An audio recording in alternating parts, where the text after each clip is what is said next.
awful. He destroyed my sister's life.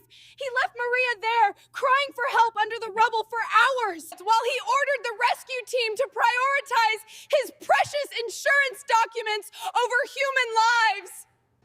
He watched her waste away. He stole Maria's future. Ms. Reed, you are disrupting this court. Maintain order immediately. This is the story of Anna Reid, a sister fighting for her sibling, facing off against a powerful businessman, Charlie Harrison, in a trial where the truth seemed clear as day, but the outcome will make you question the very meaning of justice. In the courtroom of Judge Helen Carter, the air was thick with tension, like a storm about to break. Anna Reid, 30 years old, stood at the plaintiff's bench, her eyes swollen, her hair disheveled, her voice trembling but resolute.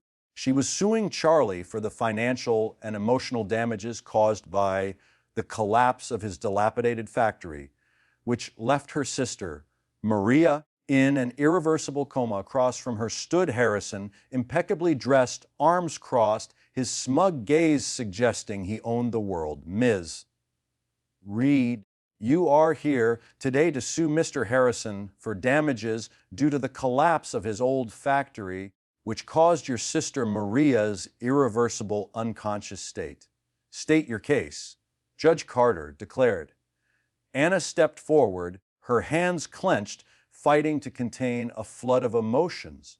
Your Honor, Maria is still lying there, unable to wake up. She was a victim of that horrific day. Charlie must be held accountable. That factory should have been shut down for repairs. Maria told me he forced the workers to use cheap materials to speed up progress. He disregarded human lives. Charlie merely smirked, unfazed. Your Honor, it was an unfortunate accident. Experts said it was a structural failure, no one's fault. I answered all the police's questions and was cleared. Judge Carter leaned forward, her voice icy. Cleared. What about the rumors of substandard materials, baseless gossip from disgruntled workers, Your Honor?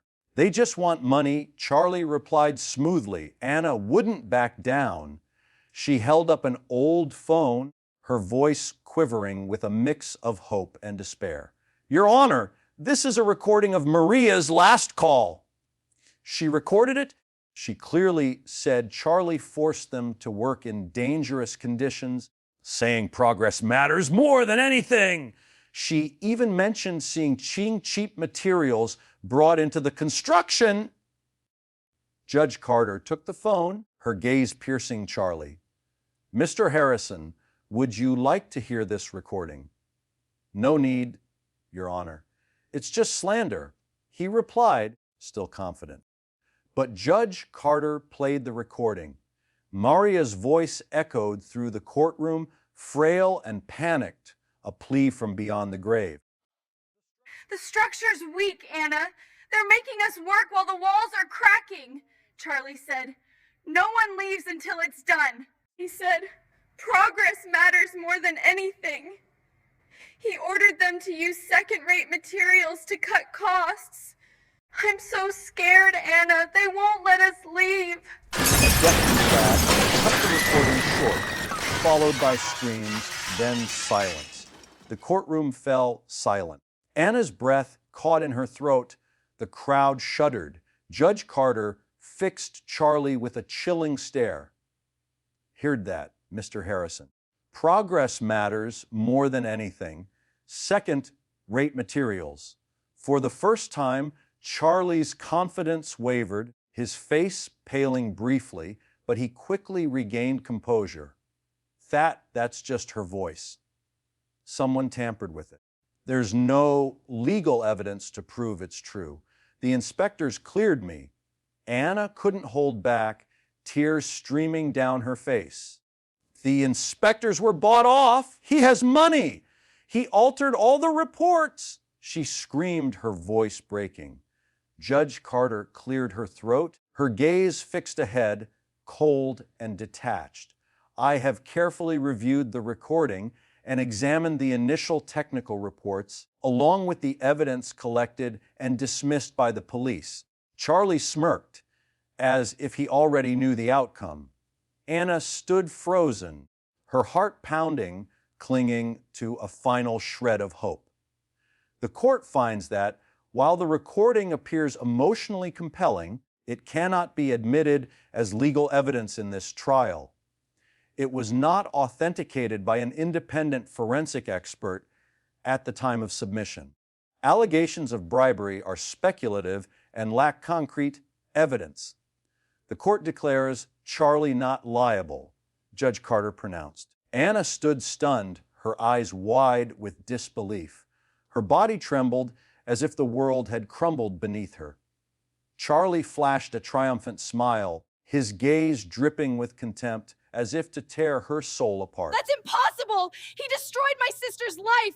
He left Maria there, crying for help under the rubble for hours, while he ordered the rescue team to prioritize his precious insurance documents over human lives!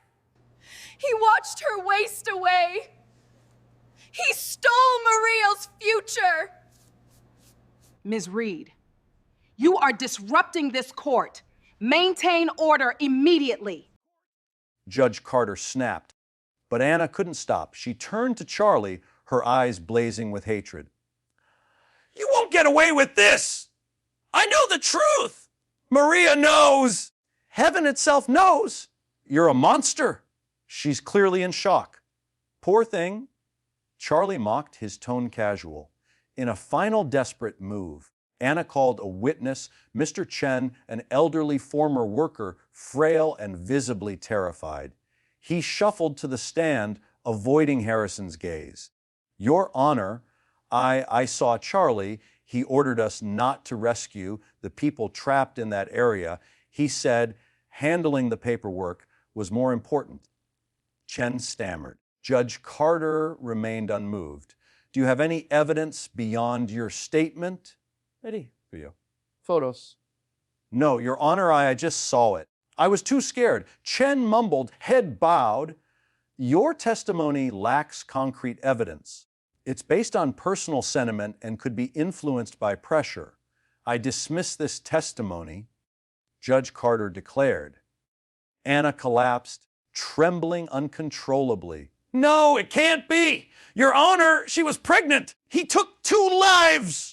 A flicker of emotion crossed Judge Carter's face, but she quickly regained her composure and said, "Ms. Reed, your suffering is evident, but this court relies solely on valid evidence chance. You are fined $500 for court fees.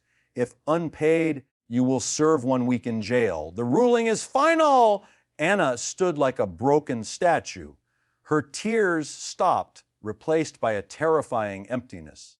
Charlie, with a cruel, triumphant smile, whispered loud enough for her to hear, "Money always wins. That's the rule." Anna didn't respond. She looked at Judge Carter, her eyes filled with disappointment and despair. Then she pulled out an empty wallet and handed it to the bailiff. I don't have the money. "Take me away," she said, her voice hoarse.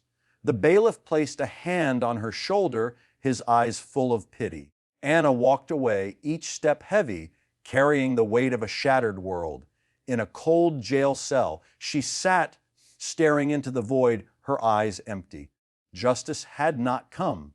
The guilty walked free, while the most broken woman faced further punishment.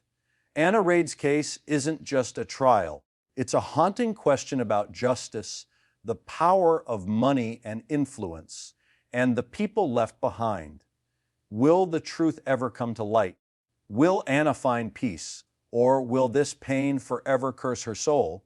Share your thoughts, and remember, justice sometimes lies not in the courtroom, but in the hearts of those who keep fighting for it.